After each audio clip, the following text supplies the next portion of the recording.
All right, our guest tonight, I am so honored to have on. I find this gentleman so interesting. Steve Cates, better known as Dr. Sky, is our guest tonight. His bio is just amazing, and I think that you should hear it right from him.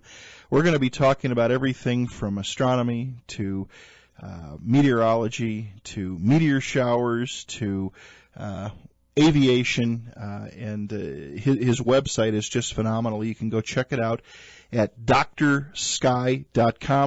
He is a radio talk show host. He is on television. He has a following that is just unbelievable. So without any further delay, let's get him on. Dr. Sky, Steve, good morning. Welcome to K-Talk and the Fringe Radio Show. Well, good morning, Pat. Thank you so much for having me here on K-Talk, and it's nice to say hi to all our good friends in Utah. Well, I appreciate you. I appreciate you hanging around late tonight and sharing your experiences, and hopefully we're going to educate some people tonight, but yet have a lot of fun along the way.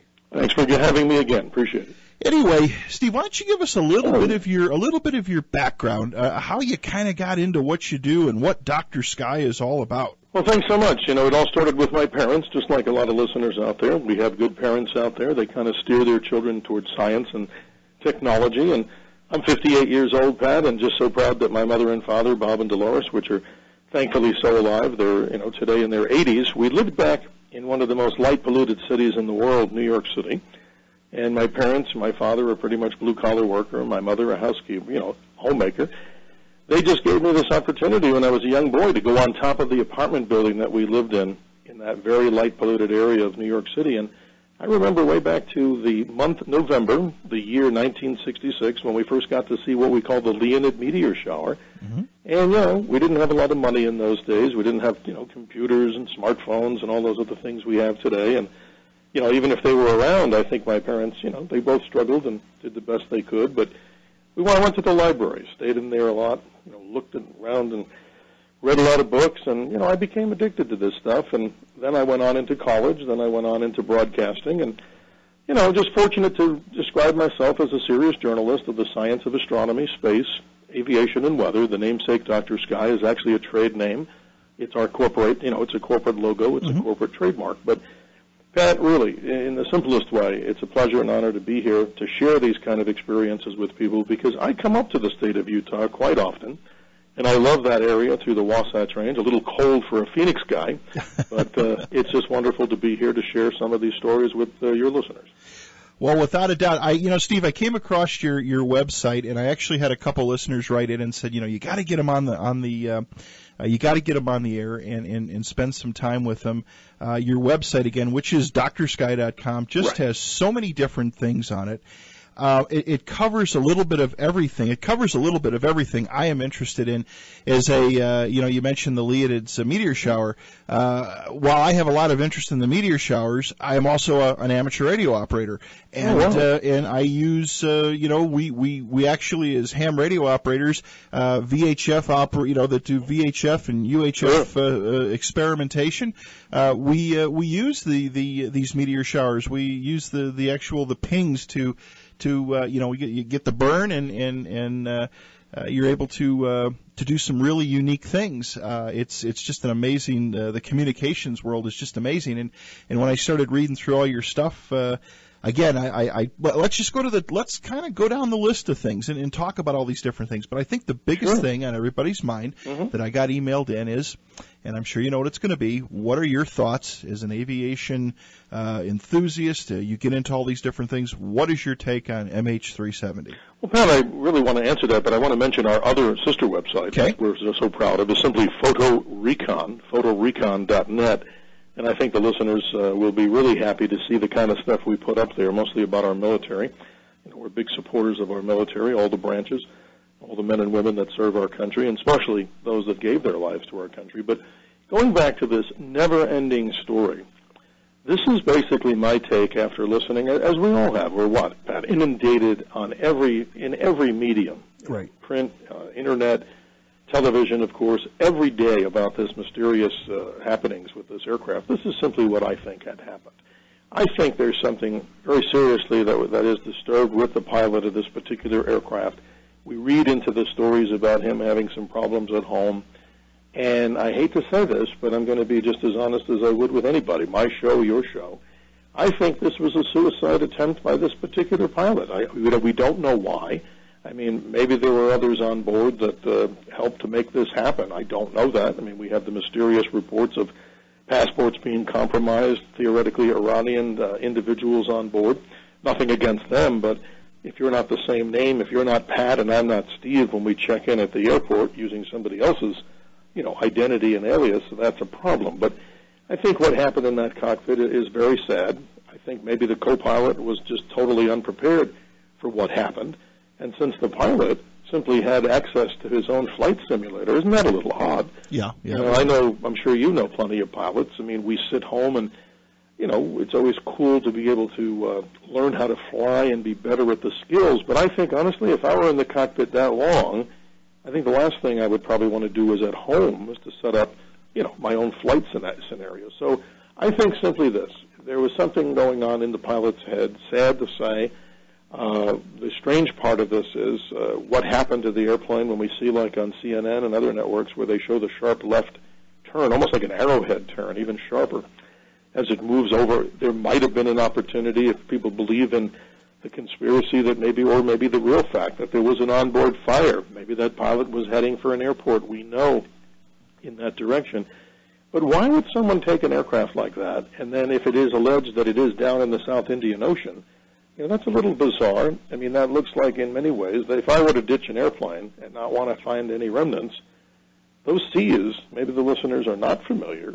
I have a lot of friends who tell me in the Navy that they've gone through those seas, and they're usually extremely treacherous and simply extremely remote. So I think it's something to do with the pilot, and, it might be just as simple as that, and how sad.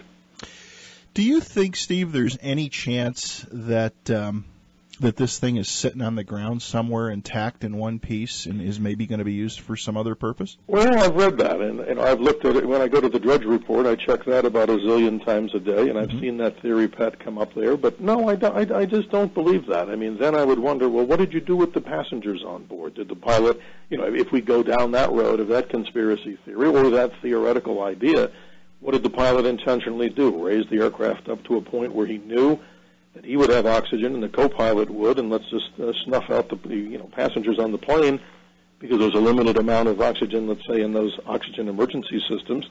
But if that airplane did go to the ground somewhere and those people were still alive, where are those people? I mean, that's even a more horrible scenario. And then the end story of that, which everybody's chiming in on, that airplane either gets repainted or somehow they put on who? The Iranians or some other rogue nation puts on some sort of a nuclear device and flies it into a city near you. I don't know if I even want to go down that road, but simply I don't think that that's what happened. Yeah. Well, I mean, I think that obviously there's been a lot of satellite, imagery sent back, and I was watching today. I went to dinner, and it was CNN was on where we were at. Sure. And that's all they're talking about.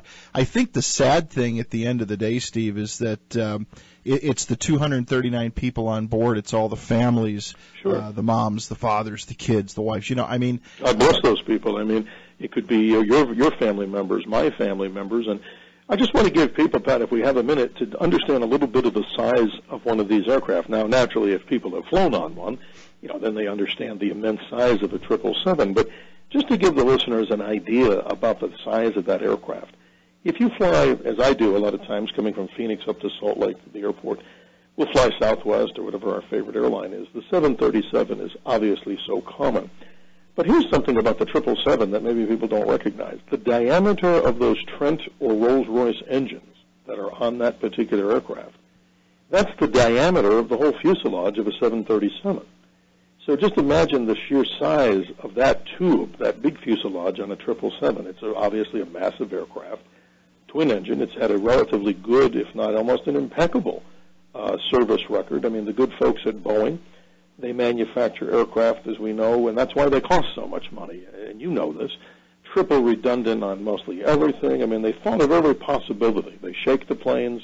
They freeze them. They even send them down here to the Phoenix area, where in the summer we're the antithesis of the beautiful Park City in the wintertime. So, they do every test possible to these airplanes. So what I'm saying, Pat, is that this 777 is a very reliable airplane, but a very large airplane. And maybe many listeners may have not an idea of just the sheer size of it. So it's a big monster in the sky. Right, right. Why do you think, Steve, it flew? If it does, if it, of course, until they retrieve the black box and the flight recorders and all the other stuff. And again, we're also prefacing that with the intent that this debris is of the airplane. Right. We've heard that a lot. How many debris fields have we looked at? And so far, not anything, not a paper cup in the ocean or a piece of styrofoam right. or anything from the alleged aircraft. If it turns out it is that airplane, why do you think it flew for quite some time? I mean, it's my understanding, looking at the different maps, is it's not that far away from Antarctica. I mean, it has really traveled.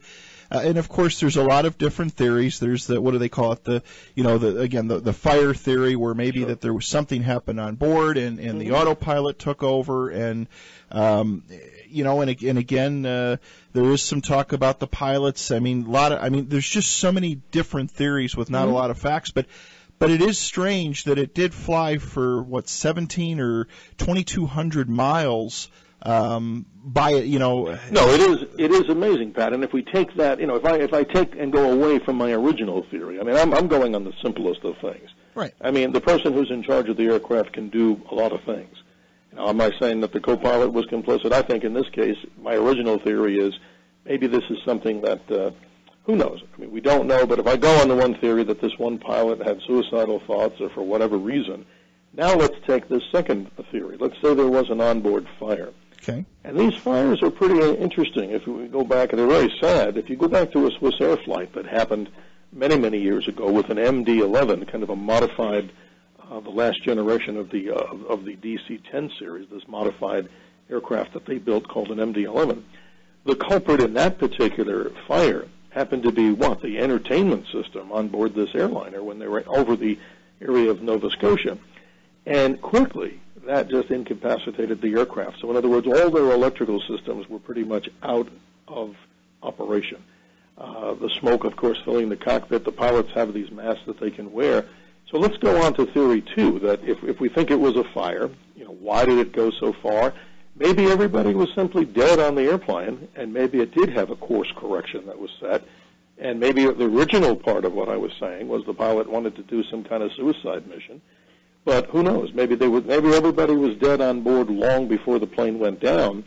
But that is very strange, because you would imagine, why would somebody take an aircraft totally out into the dark unknown of the ocean? And like I said before, that's a treacherous piece of real estate down there. No way would I want to be on the ocean like that, Pat. I don't know about you, but I would probably start to get a little ill in 6-foot swells. Right. Steve, when the plane was flying south, when it was heading, way so far off course, was there? I know that they've used satellites supposedly there's been some different technologies that have kind of tracked it. Is there anything that indicated there was some sort of human intervention going on? I mean, did it change altitude? Did it climb? Did it descend? Or did it pretty much hold on its course until it disappeared? And again, I'm not an expert on this and all the details. I try to read as much as I can, like many folks. Sure. But no, in just my opinion, real simply this. I think the aircraft maintained a relatively stable altitude through that time that it made the turn and it headed into the South Indian Ocean. At the end, if you run out of fuel, of course, the aircraft ditches into the ocean. Did it drop rapidly? Did it slowly go? That it kind of, skimmed over the waves? We'll never know that. But it's so sad just to think of any of those theories. I mean, what the hell happened in that cockpit? Let's say it was a fire, as theory number two. Catastrophic. I mean, if the co-pilot's running downstairs, the plane is so large, Pat, maybe the listeners don't know, actually a room down below, like a second story, where they have the entire electrical bus system all hooked up and all these massive computers. So maybe they were trying frantically to turn systems on, turn systems off, if it were simply a fire and there's no, culpability of the pilot or co-pilot on this, and it's simply a matter of fire. But, Pat, this goes on to so many different theories. I mean, think about the The batteries that were supposedly cargo on that particular aircraft, maybe somehow they ignited in flight. We'll never know. What would be interesting, and this is one of the most interesting things about this particular flight, if they can send and find the location where the black box is, deep 20,000 feet, 15,000 feet in the ocean, what I think would be some telltale signs, and I'd heard this and watched this on television, and I think this makes a lot of sense. If you could retrieve some of those cell phones, because apparently we found out that there's no communication, no family member that we're told of got any kind of communication as, help, oh my God, we're being taken over, oh my God, there's a fire. Like many people before they perished on the 9/11 flights had the opportunity of using the sky phones on board, which are not, on-board aircraft today because of the rules that we have shut them off. But simply this, if they were able to find any of those cell phones, I think there's a lot more that we could find out, and hopefully pray to God we find all this. Well, also, now again, I could be wrong on this, Steve, but after the plane was supposedly, off radar, after it was supposedly, it disappeared, my understanding is that there were some people that were calling their family and friends and what have you on the cell phones, and what was unique, my understanding is if a cell phone is off, when you call, it instantly goes to voicemail. Exactly. But several of those phones were called, and nobody answered, but they did ring. Yes. Which would indicate that they were turned on. Yes, it's really interesting. So there are some pings that they're getting, but like I said before, if we can find the debris field, the black box, and maybe some of the wreckage, I'm sure in that deep of water, that's naturally the biggest challenge. I mean, can you imagine? I don't know, when they found the Titanic wreck, the Bismarck, and all those other big ships down there that were down there for many, many decades and longer, just imagine the working conditions that you have to have. And I wonder how long, I don't know that, how long does the pinger on the black box continue to send a signal? It obviously will die out over time. But, Pat, it's one of the strangest things. I mean, I've been covering aviation for, not only our website, but, of course, the photorecon.net side. And this, to me, is simply one of the strangest of all happenings. I mean, we knew of a Helios aircraft, I believe, out of Greece, that was a 737. And if I have that airline name correct, I hope I do, what had happened is the aircraft was in the air, and something happened where it decompressed. And the Greek government sent up a chase aircraft to follow this airliner and kept, saying, follow me, or tried to make radio communication, and they saw the pilots slumped over at the controls, and the story goes that someone on board, I think it was an airline employee, one of the steward or stewardesses on board, tried to do something, but they weren't pilot qualified, and that whole aircraft smashed right into a mountain. Very tragic, but that was a decompression incident, and maybe there was also something to do with that and a fire on board the Malaysian airliner. Yeah, very interesting. Very interesting, Steve. And it is amazing that one thing I've noticed, and you being, you following aviation, and like you stated, just one thing is you're throwing out some different suggestions. Mm-hmm. Like you said, none of us know the facts yet until it all comes back. The big thing is, again, if it's not this airplane, I think it's going to throw everything into literally a tailspin if it's not the debris of this airplane, because then people are going to say, all right, well, now what happened? Now we're next. But like you said, it's all stuff that you've looked at the news, the different sites you watch, the different things you do, the different people you talk to in aviation. So, again, I appreciate your views and throwing the stuff out there. And again, until they find it, and hopefully the black box, I believe that does. I think there's a black box and like a data recorder, right? So they can get the instrumentation, what the airplane was actually doing, and then hopefully pick up some of the conversations in the airplane and maybe pick up on them, and we'll find out. But I think even if they find those, it takes months before any of that stuff comes out. Oh, sure. We probably won't have answers until summer. I mean, and that's even being optimistic. Yeah. If they can at least locate if they can first verify that the 100 and so many objects that they claim on CNN and other networks that are floating in the South Indian Ocean are not just garbage from freighters or other ships, or just garbage.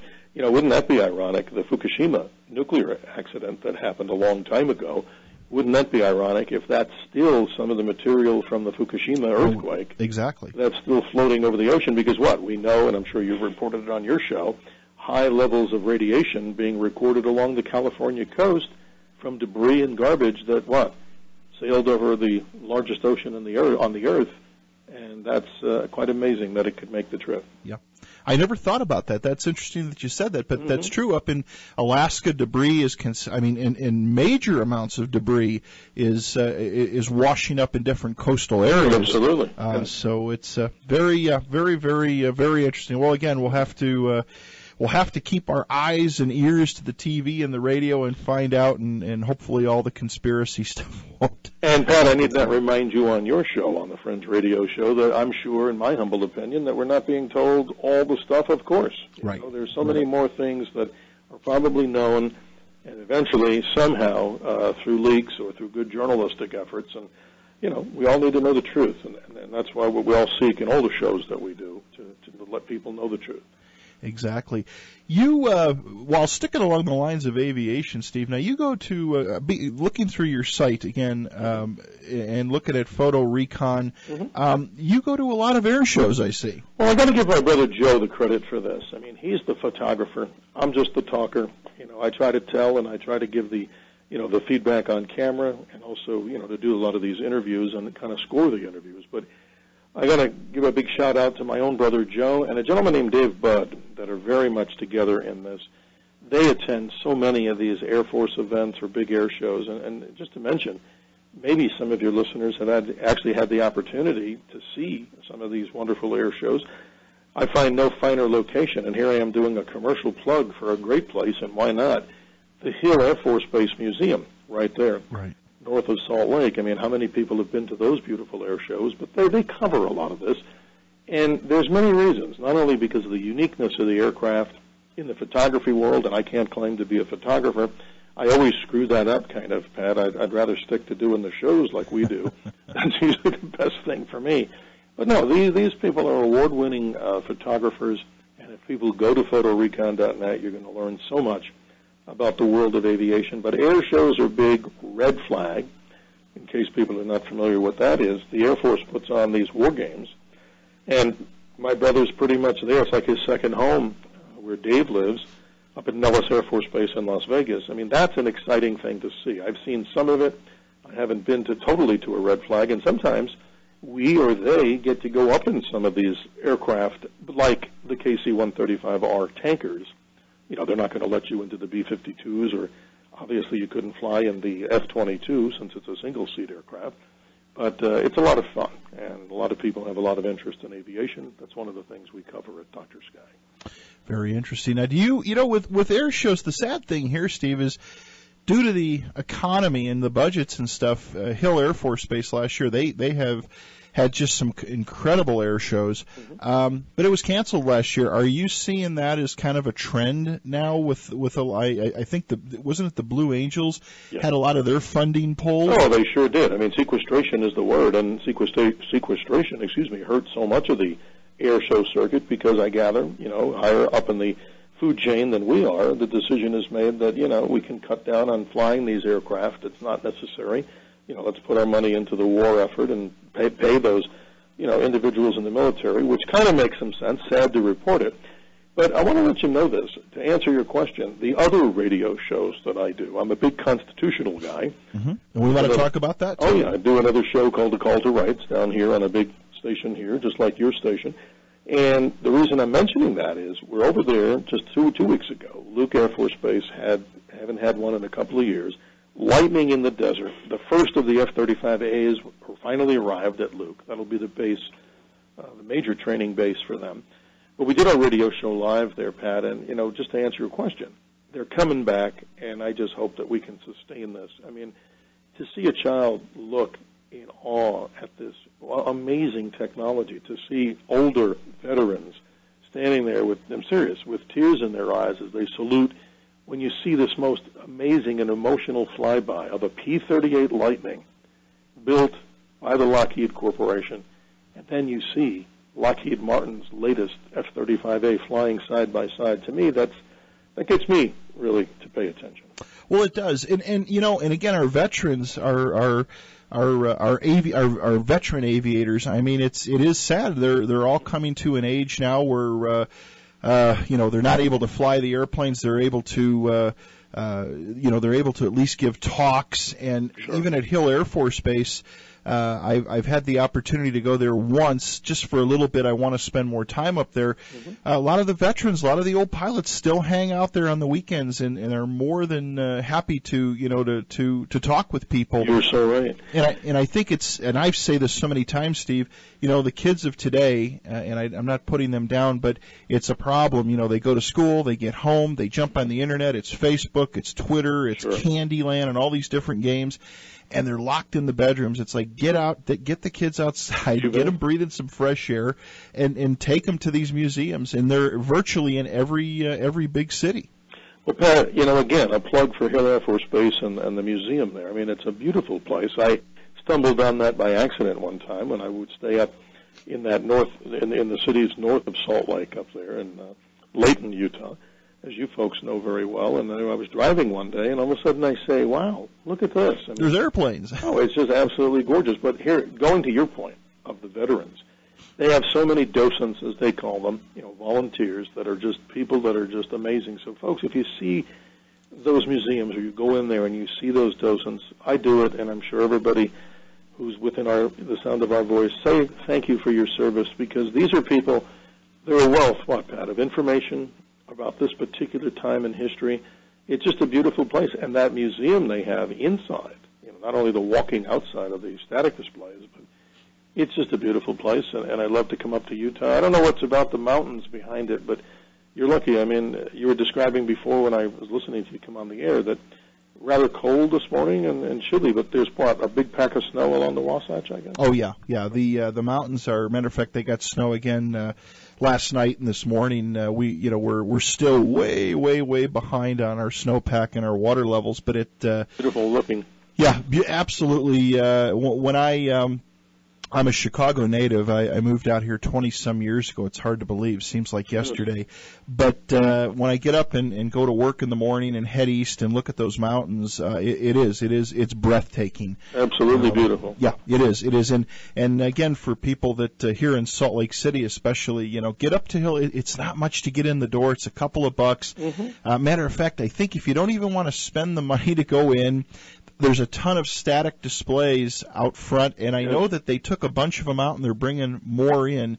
And another place that I plug, they do an air show once a year, is out at the Wendover. That's interesting. I was driving, and I hope I'm not going too personal here on you, but I think it's important for the listeners to hear this, just for places to go. I was doing business there in Salt Lake, and then for the first time, I'd never been out on I-80 past the Great Salt Lake, and you know how it is. It's pretty much flat out to the Bonneville Salt Flats, but Yes. You're right out at Wendover.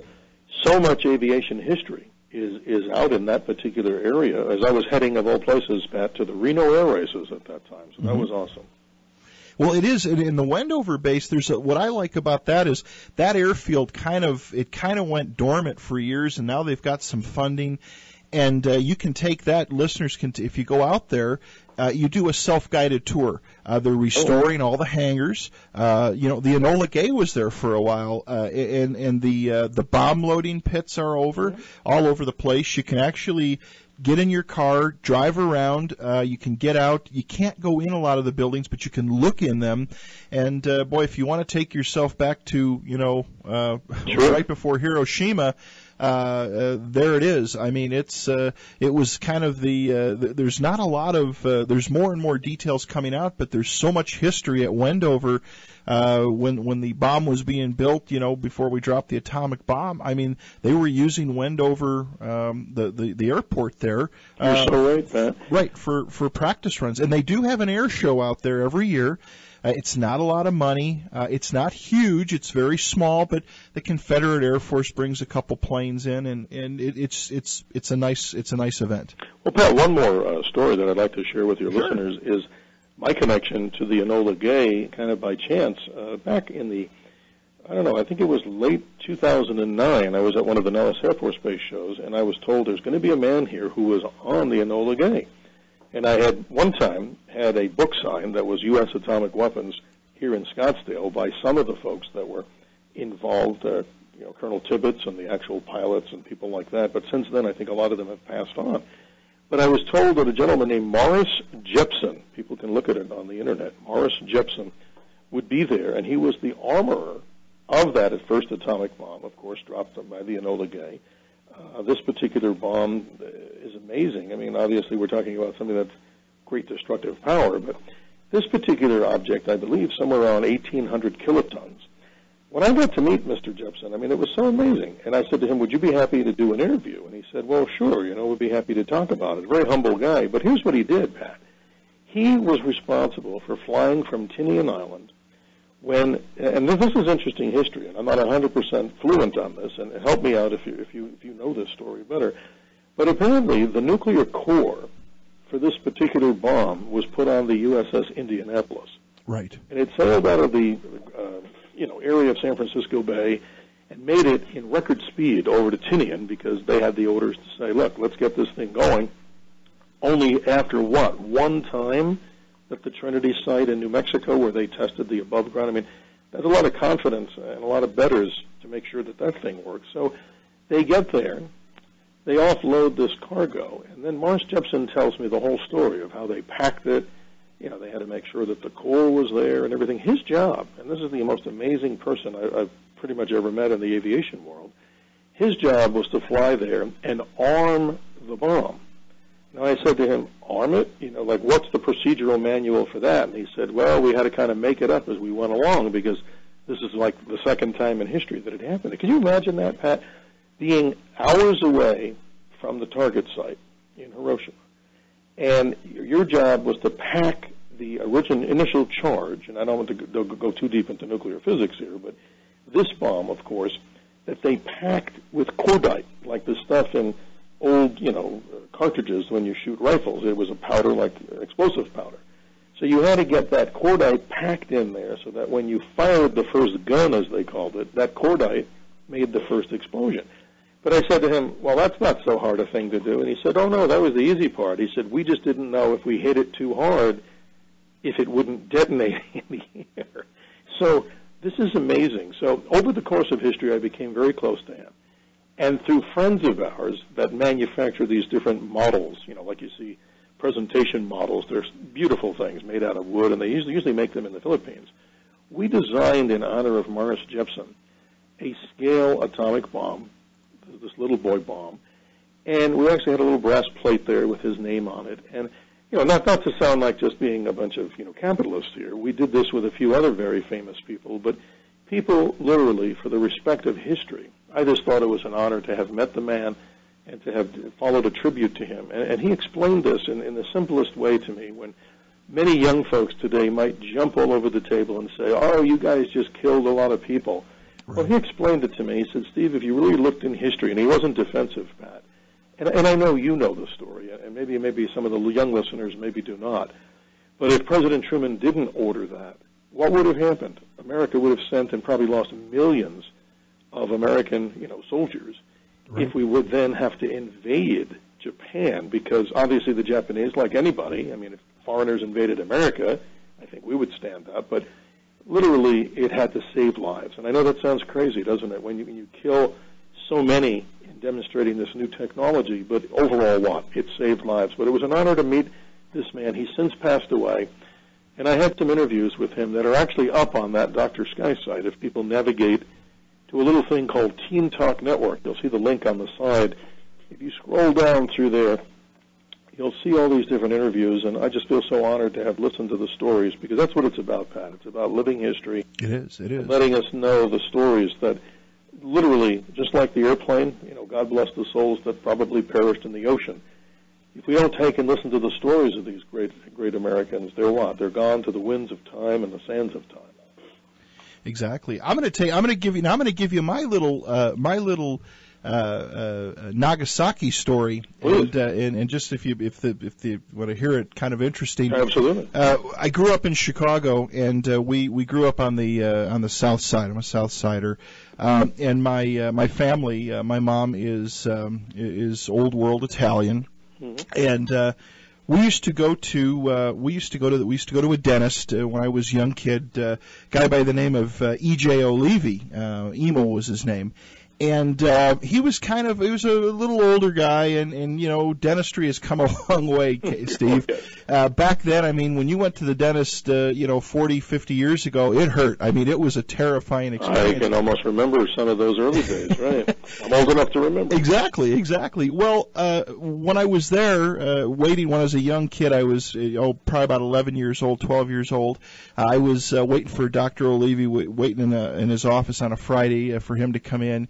And this man came in and sat and talked with me for quite some time, and we just talked about different things. And I've been into model airplanes since I was 7 years old. I got into free flight and radio control and all kinds of stuff. Anyway, long story short, we talked about airplanes and stuff like that. And when he left, he talked to the dentist, and then he took off. And when I was in the dentist chair, he said, "Oh, did you were talking to Fred, my brother, out there?" Mm-hmm. And I said, "Yeah, real nice guy." Again, I was 11 or 12 years old. He said, "Well, someday you're going to read about Fred." He said, "Fred's a very great man." And I never put two and two together until many years later, but his brother was O'Leary, who was the co-pilot of Boxcar that dropped the bomb on Nagasaki. Right. The Fat Man, I think they called it. That's correct. That's correct. He died just a couple of years ago, and matter of fact, my mom was able to get, she met him, she knew of him, and got a couple of books. And matter of fact, off the air, I got your info. I'm going to send you one of his autographed books. Very interesting book. He self-published it. Awesome. I will send it to you. But it was just, here it was. I'm a 9, 10, 11-year-old kid sitting in a dentist's office, and he says, "Yeah, you read about my brother. He's a very famous guy." I never had the opportunity later in life to talk with him. But when you start looking into, and of course Enola Gay, it gained so much recognition because of being the first. But Boxcar is just as important, if maybe not so. It was more important, but never got the recognition of that's exactly it, Pat. I mean, when we later hopefully can talk space and all the other realms, but no, you make a good point, because when they did it once with like Apollo 11, then the subsequent missions, there are always people scratch their head, go, "Oh, so you were another moon walker?" What the first one is always the one that people usually remember. But it's interesting that these particular bombs, and if I'm correct on this, the little boy itself was a uranium bomb itself, whereas the other bomb, the second one that we talk about, was a plutonium bomb. So that's very interesting. But knowing that both of these B-29s, had delivered this, I find your story to be fascinating. Again, living history. Yeah. Listening to people who, and again, these are people that are usually very modest and very humble, and you almost have to kind of get the stories out of them, because look at all the things they did to change the world we live in today. Right. Yeah. And it's interesting, too, like you said, the people that were part of these missions, while it was a very horrific thing, I read a lot of things about, Fred O'Leary. Again, never had the opportunity to talk to him later in life, but I read a lot of articles in different Chicago papers when he had passed away. And he, like you'd mentioned with the other pilot, the other people, he never for 1 minute felt that he was doing something wrong. He said in many different articles, while it was a horrific thing, he would have done it again and again and again, because, like you said, it was terrible that we had to make a statement like that. What I think is even more scary, I think this whole Russian-Ukraine situation is starting to boil over. And people aren't taking that seriously right now. No, they're not. And Pat, you're right on to something, because news sources, as you read and the listeners read, I mean, it could be any day now where Vladimir Putin's forces, the Russian forces, seemingly, do like a three-way attack to conquer this particular landmass, and they're dead serious about it, folks. Don't think that, apparently President Obama has not stood hard enough to the Russians. And it looks like Condoleezza Rice, has even come out in a speech today saying that we see great weakness here. They're basically laughing at us, and it's sad. It's sad that we have to go down this path. But when will we ever learn, Pat, that war is not the answer, as they say, right? No. It seems like it's just in our genes, unfortunately. But I guess you're right. Something's about to pop over there. Now, down down your way, and on the other side, we've got an NBC News break coming up, and we got some time in a little bit. Sure, we'll talk about space and some other stuff. But do you, Steve, when you go to these different air shows, I noticed that looking through some of your galleries and stuff, do you do some presentations, or do you do a lot of interviews at these different? Yes, I do. And off the Dr. Sky site, people can find those more. I mean, some of them are also embedded into photorecon.net. But here's a wonderful one, and not to stand on my soapbox here, but I was just so honored to be in what we call the Nahi tent. This is the Smithsonian Aerospace Magazine, the Smithsonian Institution. They have a tent at the Reno Air Races, and it's an invitation thing. And my brother, who does, most of the photography, and his team, they're really the reason to be there, but they invited me too. And I'm sitting around this wonderful table, and I'm, taking advantage of this wonderful buffet that they have out there in the tent, because it's hot there at the time in September in Reno, of course. So lo and behold, I look over and I look at someone and I say, that guy looks familiar. We've all been there. Well, sure enough, I'm talking to Dick Rutan, one of the Rutan brothers. And for people that may not know, not only are these two gentlemen geniuses in aviation design, but Dick Rutan and his brother Bert, they have some they have their own class of aircraft, these Rutan type of small little flying machines that they call them, the racer style. But here I am meeting Dick Rutan, who flew back in 1986 around the world with Gina Yeager in this amazing flying machine that people probably forgot about called the Voyager. Right. And boy, is Dick Rutan a guy, he doesn't mince words. He'll just tell you right now. He goes, Dr. Sky, he goes, that was a pain in the ass. He goes, me sitting in that cockpit for so long. And, there's all kinds of stories about what happened there. But think about it. You couldn't get me in there. Would you get in there, Pat? No. It barely took off. It was so fueled that I think it scraped something or some little wheel broke off, and I don't know if I have it down exact, but imagine that. He's telling me stories about flying around the world, encountering thunderstorms. He has to switch off with his co-pilot, but here's the problem. It's like the best analogy that I could think of after he described the interior of this particular craft. We've all been inside, whether we like it or not, let's say an MRI machine, those tubes. Well, I don't know about you, but I get a little claustrophobic. First of all, I don't think I could endure that. But imagine having almost the same kind of living space through that duration of the flight. That's amazing. Right. And how they did it. And actually, they circumnavigated the globe.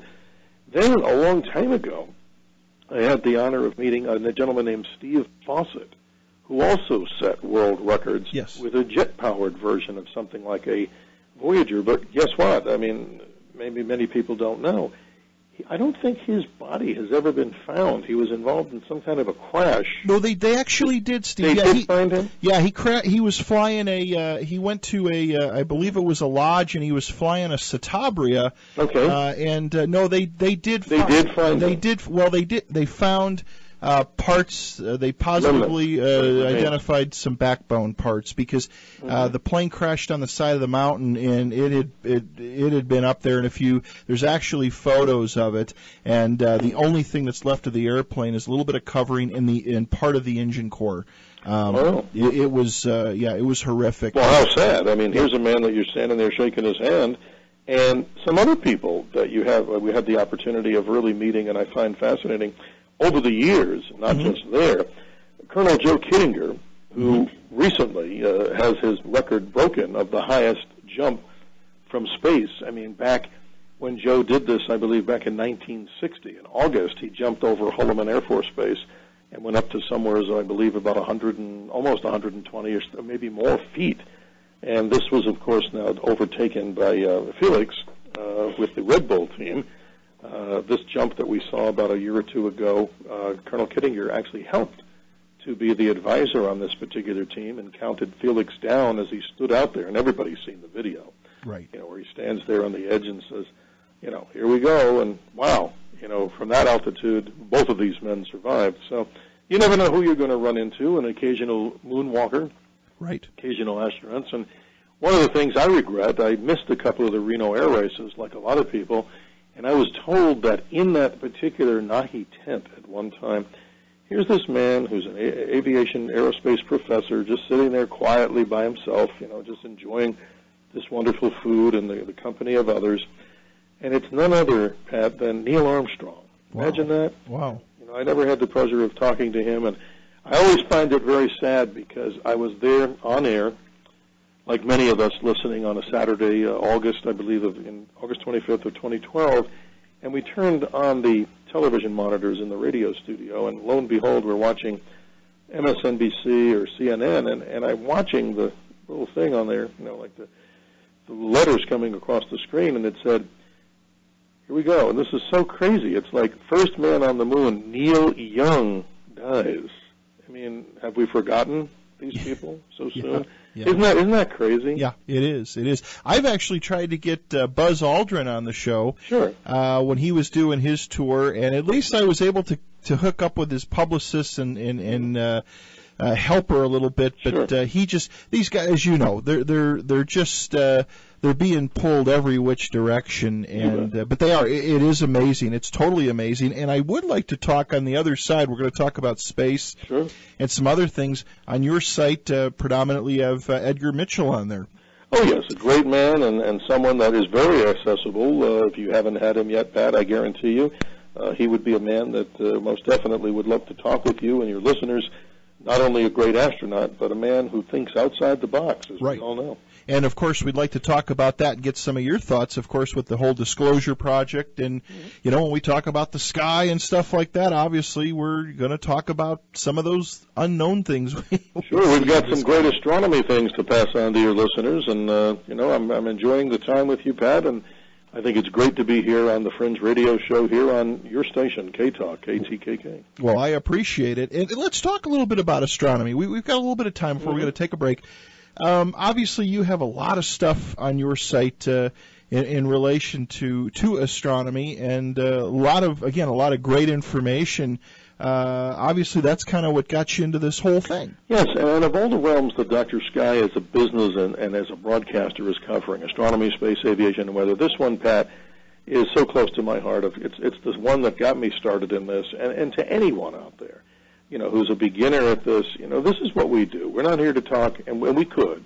We're not here to just, you know, go out to audiences and hit them with all the mathematical jargon and things like that. This is talking about science and trying to make it fun.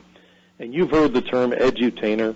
I try, and I say this humbly, I try to aspire to be that kind of person who's not only educating, but also trying to entertain, because let's be honest, I went to Catholic high school and Catholic schools all my life, and even into college, into Catholic schools, very regimented environment. But the point is, no matter what kind of school we went to, most people kind of brushed off the science, they brushed off the mathematics, and if you didn't get a good professor or a good teacher, what happens?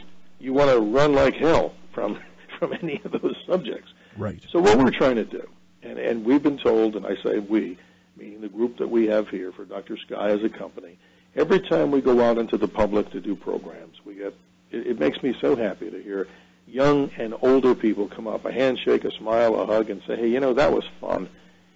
Seeing the things in the nighttime sky is what I try to talk about.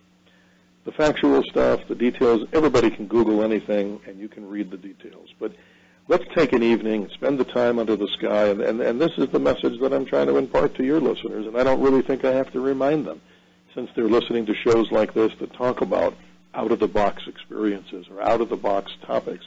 How beautiful, Pat, is the night sky. It's absolutely wonderful, and it's something there for everybody. So I'm just trying to be a navigator, one of many, to share this with people. Do you now on your site, Steve? You've got so many great links on there. Like for one thing I found interesting was you've got satellite tracking stuff out there, and nowadays if you're not able to, which I still believe that people need to get out and I've tried on several occasions. I have not had a lot of success with telescopes, but I've never been properly trained on how to use one. I've found, for me at least, the best thing is a good set of binoculars, and you are right, my friend. Looking at the moon is probably the best place to start. Yeah, it's a lot of fun, and you actually said it correctly. Binoculars are the best. So people ask all the time at these seminars. I mean, we sell products. If you want a telescope, sure, we can advise you on that. But why have the experience where you take it out one time, It sits and collects dust in the closet, and then where does it go? It goes to the Goodwill or it goes to the curb. Binoculars, Pat, are the proper way, I think, for anybody to get started. And there's so many things you can do with that. And nowadays, seemingly everybody has a smartphone. You know, I call that a cheat phone in a way because you don't really learn too much if you just hold it up and look. Sometimes, in my opinion, I'm old school. Get a little map of the sky, print it out off the internet. There's so many free sites to do it, so many library books or books you can buy. But to really learn the sky, the important thing, in my opinion, is to just learn the road map of the sky. And it's all too easy nowadays. I mean, it's fun to be computer literate, but I don't know. I'm 58, Pat, and I go back to the old ways, and I think you would agree, too, that finding things and earning your way through that is easier than, or more rewarding, in my opinion, than just pushing a button and going, oh, there it is, you know, because what do we learn if the computer's doing all the work? But, hey, on a light note, I'll take that over nothing. Well, yeah, and like you said, with the smartphones, they even have I used to have an iPhone, I don't anymore, but it had a little app on there for 99 cents. You just kind of point it up in the air. It's cool. And it works. And at least it gets you in the ballpark, and you can see things with the naked eye. So we're going to go ahead and take a quick NBC News break. Our guest tonight is Steve Cates, better known as Dr. Sky. We're going to talk about astronomy and meteor showers and a few other things on the other side. And I want to talk about your radio show that you do, too, because it is so coincidental. I think that station and this station probably could be brother, sister stations. They are. And we'll talk about a lot more stuff.